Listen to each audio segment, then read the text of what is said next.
लिए शारीरिक एवं स्वास्थ्य शिक्षा का जो पेपर है वो आपका 16 दिसंबर को होने वाला है। तो अगर आपका पेपर 16 दिसंबर को है तो आपके लिए क्लास बहुत ही महत्वपूर्ण रहने वाली है। इस क्लास को आप अच्छे से देख के जरूर जाना। अपन डिस्कस करेंगे इसका कितने क्वेश्चन आते हैं और आपके कितने नंबर का ये पेपर होने वाला है। तो अगर हमारे चैनल पर आप नए हैं तो चैनल को सब्सक्राइब करना और बेल आइकन को प्रेस करना, ताकि और भी आपके जो भी विषय है उसका जो पेपर होगा वो आपके लिए सबसे पहले आप तक पहुंच सके।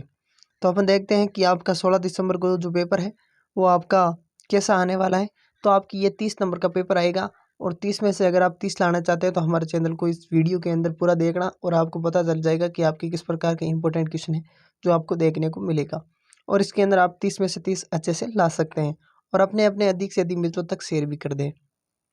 देखते हैं सबसे पहले आपका ये जो शारीरिक एवं स्वास्थ्य विभाग का जो पेपर है, इसके अंदर आपके अर्धवार्षिक परीक्षा के अंदर मैं अगर बात करूं तो आपके कौन कौन सा जो लेक्चर है वो आने वाला है। पहला तो एक पार्ट आएगा, ये पहला पार्ट आएगा शारीरिक शिक्षा अर्थ महत्व और उद्देश्य। शारीरिक शिक्षा का क्या अर्थ है, उसका महत्व क्या है, उद्देश्य क्या है।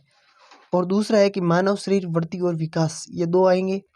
ये आपके 8-8 नंबर के आएंगे, 15 नंबर के ये आएंगे और 15 नंबर का आपके कौन सा आने वाला है, ये आपके 5 और छठा आएगा। 15 नंबर का 5 और छठा, ठीक है। इसमें आपको क्या करना है, उसके अपन इंपॉर्टेंट क्वेश्चन जो भी है वो आप जरूर देख के जाना। मैं आपको इंपॉर्टेंट क्वेश्चन बताने वाला हूँ, आपके उनमें से ही क्वेश्चन आपको देखने को मिलेंगे। तो सबसे पहले है कि शारीरिक शिक्षा अर्थ महत्व और उद्देश्य। छोटे छोटे चैप्टर है, अच्छे से आप देख के जा सकते हैं।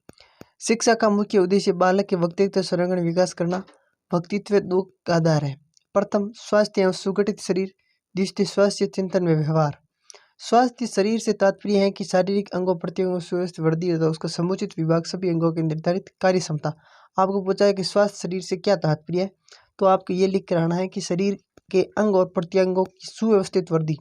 जितने भी अपन का शरीर है उसके जितने भी अंग और प्रत्यंग है, यानी कि जैसे हाथ हो गया, पैर हो गया और इसके अंदर हड्डियां, ये प्रत्यंग हो गया, इसकी सुव्यवस्थित वृद्धि यानी कि एक अच्छी वृद्धि क्या कहलाती है, उसका समुचित विकास ही आपकी क्या कहलाता है, स्वास्थ्य से तात्पर्य है आपकी। ये सभी स्वास्थ्य के अपन कह सकते हैं कि स्वास्थ्य की एक बड़ी परिभाषा के लिए आपकी ये टॉपिक लिखना पड़ेगा कि शारीरिक अंग प्रत्यंग सुव्यवस्थित वृद्धि सुव्यवस्थित विकास को अंगों की निर्धारित कार्य क्षमता क्या कहलाती है, स्वास्थ्य शरीर।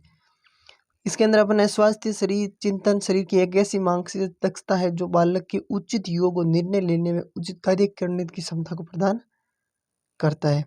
और ये है कि शारीरिक शिक्षा के लक्ष्य और उद्देश्य, आपको यहाँ से पढ़ के जाना है। इसमें से आपको एक क्वेश्चन, बड़ा क्वेश्चन देखने को मिलेगा कि शारीरिक शिक्षा की क्या लक्ष्य है और इसका उद्देश्य क्या है। इतना आपको लिख के आना है, ठीक है ना। ये आप अच्छे से इसको देख लेना।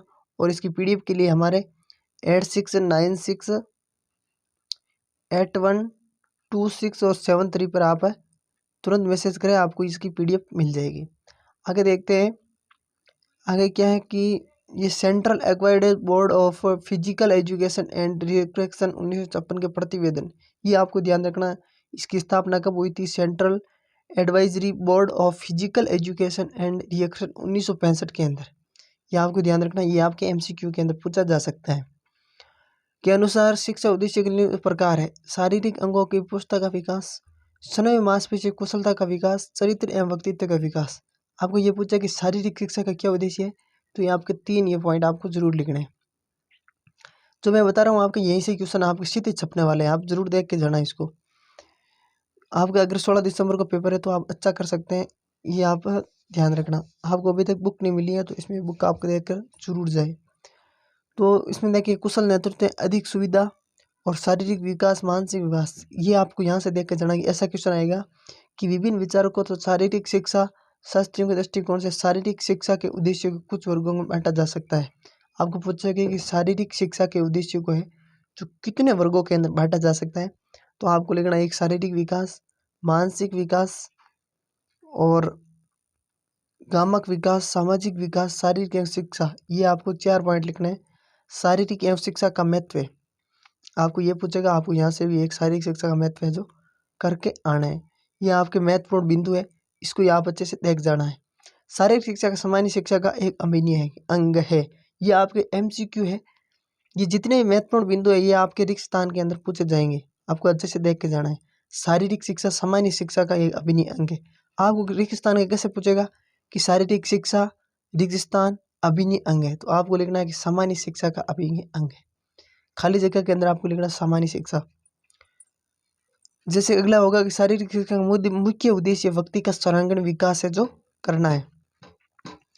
शरीर में मध्य खलु धर्म सनातन, ये आपके मंचनी युग के मानव मांसपेशियों को निर्लाल बना दिया, अतः शारीरिक शिक्षा की आवश्यकता है। तो यही क्वेश्चन आपके 2-4 क्वेश्चन है, आप अच्छे से देख लें। व्यक्तित्व का आधार क्या है? शारीरिक शिक्षा किसका विकास करती है? शारीरिक शिक्षा का उद्देश्य बताना है। शारीरिक शिक्षा का क्या तात्पर्य है? शारीरिक शिक्षा का क्या लक्ष्य है? शारीरिक शिक्षा का उदाहरण, शारीरिक शिक्षा का महत्व। आपको मैं आपके 2-3 पॉइंट बताऊं कि शारीरिक शिक्षा क्या है और शारीरिक शिक्षा का महत्व है।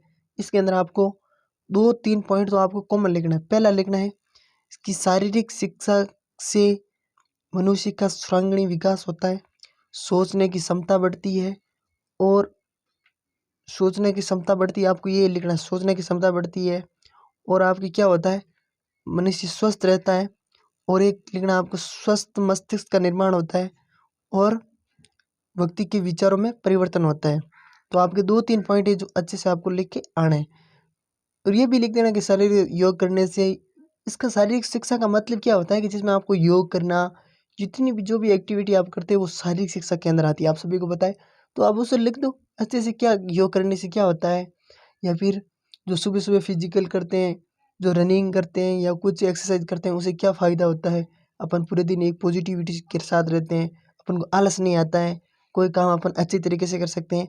ये 2-3 पॉइंट आपको अच्छे से लिखना है, मतलब एक भी नंबर नहीं कटेगा। आपको कुछ भी पूछे शारीरिक शिक्षा के अंदर ये पॉइंट आपको जरूर लिखना है। ये पहला चैप्टर हो गया। और मानव शरीर को वृद्धि या विकास, इसके बारे में आप लिख दें वृद्धि क्या है, विकास क्या है। बहुत अच्छा पेपर है। वृद्धि क्या होती है? शरीर की वृद्धि का आकार, आयुष्य, आकार, ऊंचाई, वजन और लंबाई में वृद्धि से है, ठीक है ना।